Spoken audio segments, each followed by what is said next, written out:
ನಮಸ್ಕಾರ, welcome back to cook at home vlogs YouTube channel. ಇವತ್ತು ಜವಳಿಕಾಯಿ ಬಸ್ಸಾರು ಪಲ್ಯ ಮಾಡೋದನ್ನು ತೋರಿಸ್ತಾ ಇದ್ದೀವಿ.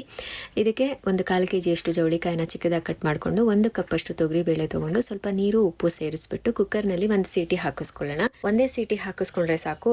ಇದು ಜಾಸ್ತಿ ಬೇಯಿಸಿದ್ರೆ ತುಂಬ ಮೆತ್ತಗಾಗ್ಬಿಡುತ್ತೆ. ಇನ್ನು ಒಂದು ಕಡಾಯಿನಲ್ಲಿ ರುಬ್ಬೋ ಮಸಾಲೆಗೆ 1 ಟೇಬಲ್ ಸ್ಪೂನ್ ಅಷ್ಟು ಎಣ್ಣೆ, 2 ಟೀ ಚಮಚದಷ್ಟು ಜೀರಿಗೆ, ಹಾಗೆ ಅರ್ಧ ಟೇಬಲ್ ಸ್ಪೂನಷ್ಟು ಕಾಳು ಮೆಣಸು, ಕಪ್ಪು ಮೆಣಸನ್ನು ಸೇರಿಸ್ಕೊಂಡು ಸ್ವಲ್ಪ ಕರಿಬೇವು ಸೊಪ್ಪು, 1 ಗೆಡ್ಡೆ ಬೆಳ್ಳುಳ್ಳಿ, ಹಾಗೆ 1 ದೊಡ್ಡ ಈರುಳ್ಳಿಯನ್ನು ಉದ್ದವಾಗಿ ಕಟ್ ಮಾಡಿಕೊಂಡು ಹಾಕ್ಕೊಳ್ತಾ ಇದ್ದೀವಿ.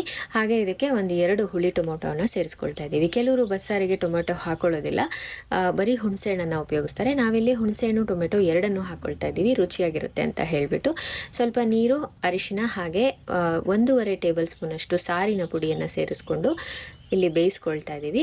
ಇದಕ್ಕೆ ಎಷ್ಟು ಬೇಕೋ ಅಷ್ಟು, ಅಂದರೆ ಹದಕ್ಕೆ ತಕ್ಕಷ್ಟು ತೆಂಗಿನ ತುರಿ ಮತ್ತು ಸ್ವಲ್ಪ ಕೊತ್ತಂಬರಿ ಸೊಪ್ಪು ಹಾಕಿಬಿಟ್ಟು ಚೆನ್ನಾಗಿ ಬಾಡಿಸ್ಕೊಂಡು ಇದು ತಣ್ಣಗಾಗ್ಲಿಕ್ಕೆ ಬಿಡೋಣ. ಇನ್ನು ಬೇಯಿಸಿದ ತರಕಾರಿಗೆ ಒಗ್ಗರಣೆ ಮಾಡ್ಕೊಳ್ಳೋದಾದರೆ 1 ಟೇಬಲ್ ಸ್ಪೂನ್ ಅಷ್ಟು ಎಣ್ಣೆ, ಸಾಸಿವೆ, ಜೀರಿಗೆ, ಹಾಗೆ ನಾವಿಲ್ಲಿ ಈರುಳ್ಳಿಯನ್ನು ಸೇರಿಸ್ಕೊಳ್ತಾ ಇದ್ದೀವಿ, ಬ್ಯಾಡಗಿ ಮೆಣಸು. ನೀವು ಹಸಿಮೆಣಸಿನಕಾಯಿ ಮತ್ತು ಬೆಳ್ಳುಳ್ಳಿ ಒಗ್ಗರಣೆಯನ್ನು ಇದಕ್ಕೆ ಕೊಡಬಹುದು. ನಾವಿಲ್ಲಿ ಈರುಳ್ಳಿ ಒಗ್ಗರಣೆಯನ್ನು ಕೊಡ್ತಾ ಇದ್ದೀವಿ.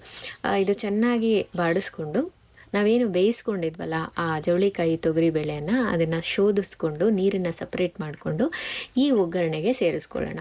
ಸ್ವಲ್ಪ ಉಪ್ಪನ್ನು ಹಾಕ್ಕೊಂಡಿದ್ದೀನಿ. ನೀವು ಇಂಗು ಒಗ್ಗರಣೆನೂ ಕೂಡ ಕೊಡಬಹುದು. ನೋಡಿ, ಒಂದೇ ಒಂದು ಸೀಟಿ ಹಾಕಿಸ್ಕೊಂಡಿದ್ದು ತುಂಬ ಬೆಂದ್ಬಿಟ್ಟಿದೆ ತರಕಾರಿ. ನೀವು ಹಾಗೆ ಬೇಯಿಸ್ಕೊಳ್ಳೋದಾದ್ರೂ ಒಲೆ ಮೇಲೆ ಹಾಗೆ ಬೇಯಿಸ್ಕೊಳ್ಬೋದು. ಇದನ್ನು ತೊಗರಿಬೇಳೆ ಸ್ವಲ್ಪ ದಪ್ಪ ಆಗಿದ್ರೆ ಕೆಲವರಿಗೆ ಒಗ್ಗರಣೆ ಮಾಡಿದಾಗ ಇಷ್ಟ ಆಗುತ್ತೆ. ಸೊ ನಾವಿಲ್ಲಿ ಕುಕ್ಕರ್ನಲ್ಲಿ ಬೇಯಿಸ್ಕೊಂಡ್ವಿ. ತೊಗರಿಬೇಳೆ ಚೆನ್ನಾಗಿ ಬೆಂದಿದೆ. ಸೊ ಇದನ್ನು ಒಂದು 5-10 ನಿಮಿಷ ಚೆನ್ನಾಗಿ ಹುರಿದು ನಂತರ ತೆಂಗಿನ ತುರಿ, ಕೊತ್ತಂಬರಿ ಸೊಪ್ಪನ್ನು ಸೇರಿಸ್ಕೊಂಡು 1-2 ನಿಮಿಷ ಹುರ್ಕೊಂಡ್ರೆ ಪಲ್ಯ ರೆಡಿ ಆಗುತ್ತೆ. ಇಲ್ಲಿ ಬಸ್ಸಾರಿನ ಪಲ್ಯ ತಯಾರಾಗಿದೆ. ಈಗ ಸಾರು ಮಾಡೋದನ್ನು ನೋಡೋಣ.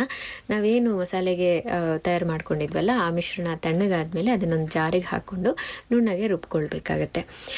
ಈ ಮಸಾಲೆಗೆ ನಾವು ಪಲ್ಯ ಮಾಡ್ಕೊಂಡಿದ್ವಲ್ಲ ಅದನ್ನು ಸ್ವಲ್ಪ ಸೇರಿಸ್ಕೊಂಡು ಇದನ್ನು ರುಬ್ಕೊಂಡು ನಾವು ನೀರನ್ನು ಸೋಸಿಟ್ಕೊಂಡಿದ್ವಲ್ಲ ತರಕಾರಿ ಬೇಯಿಸಿದ್ದು, ಆ ನೀರಿಗೆ ಈ ಮಸಾಲೆಯನ್ನು ಸೇರಿಸಿ ಸ್ವಲ್ಪ ಹುಣಸೆ ರಸ, ಉಪ್ಪು ಹಾಗೂ ರುಚಿಗೆ ತಕ್ಕಷ್ಟು ಸಕ್ಕರೆ ಇಷ್ಟನ್ನು ಸೇರಿಸ್ಬಿಟ್ಟು ಚೆನ್ನಾಗಿ ಕುದಿಸ್ಕೊಳ್ಬೇಕು.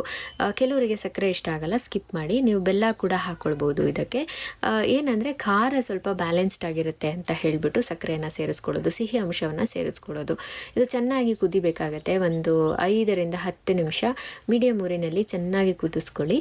ಈ ಸಾರಿಗೆ ಒಂದು ಸಾಸಿವೆ, ಜೀರಿಗೆ ಮತ್ತು ಇಂಗಿನ ಒಗ್ಗರಣೆ ಅಥವಾ ಬೆಳ್ಳುಳ್ಳಿ ಒಗ್ಗರಣೆ ಕೊಟ್ಟರೆ ಬಸ್ಸಾರು ಪಲ್ಯ, ಜವಳಿಕಾಯಿ ಬಸ್ಸಾರು ಪಲ್ಯ ಸಿದ್ಧ ಆಗುತ್ತೆ. ಸೊ ಬಸ್ಸಾರು ಪಲ್ಯ ಜೊತೆ ಮುದ್ದೆ ಒಳ್ಳೆ ಕಾಂಬಿನೇಷನ್, ಟ್ರೈ ಮಾಡಿ ನೋಡಿ. ಇವತ್ತಿನ ಬಸ್ಸಾರು ಪಲ್ಯ ಇಷ್ಟ ಆಗಿದ್ರೆ ಚಾನಲ್ ಸಬ್ಸ್ಕ್ರೈಬ್ ಮಾಡ್ಕೊಳ್ಳೋದ್ರ ಮೂಲಕ ಸಪೋರ್ಟ್ ಮಾಡಿ. Thank you.